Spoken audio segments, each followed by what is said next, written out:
किसी मार्गदर्शन में अपनी साधना को संपन्न करें। इसलिए भारत में गुरुमुख होना श्रेयस्कर माना गया। आप गुरुमुख हैं, आपने संत की शरण ली, आप सदग्रंथों के मार्गदर्शन में हो, या फिर आप ये कह रहे हो कि अरे किताबें ताबें दो, ग्रंथ ग्रंथ तो कहते रहते हैं, हम तो अपनी तरह चलेंगे, अपनी तरह। तो वो मनमुखापन सनातन धर्म के संवाहकों में दिखाई देता है। अगर आपने अपने सदग्रंथों का अध्ययन नहीं किया, उन्हें धारण नहीं किया, श्रीमद् भगवत गीता का आश्रय नहीं लिया, तो आप संसार में दुखी ही रहेंगे। कोई सुख की संजीवनी मिलने वाली। पढ़ा है श्रीमद् भागवत गीता को?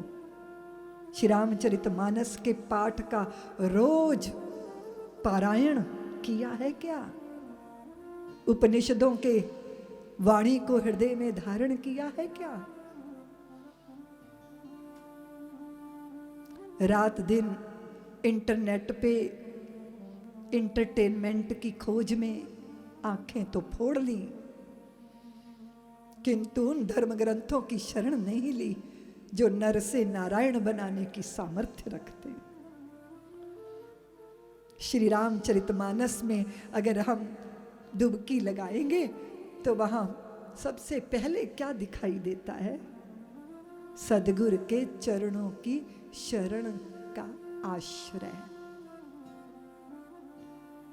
वंदं गुरु पद पदम परागा, वंदं गुरु पद पदम परागा, वंदं गुरु पद पदम परागा, वंदं गुरु पद पदम परागा, सुरुचि सुबास सरस अनुरागा,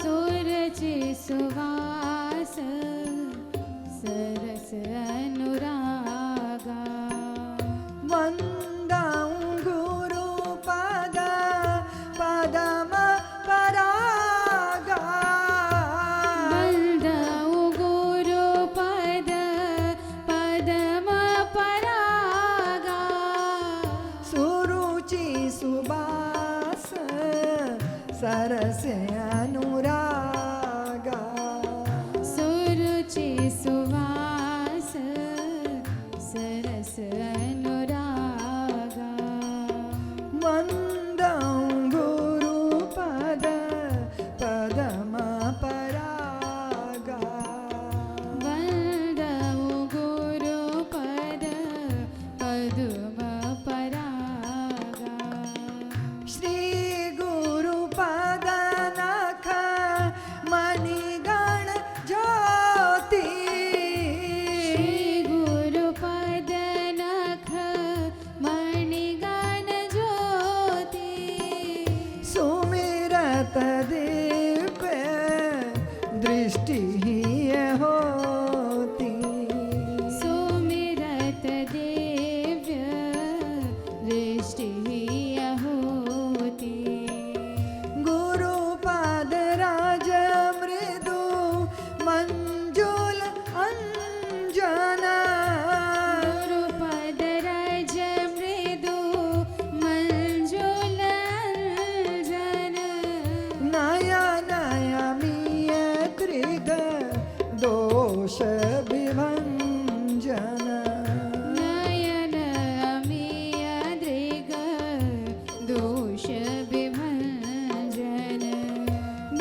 अनुरागा सुरुचि सुवास सरस अनुरागा वंदं गुरुपद पदम परागा वन्दं गुरुपद पद्म परागा सदगुरु के चरणों का आश्रय।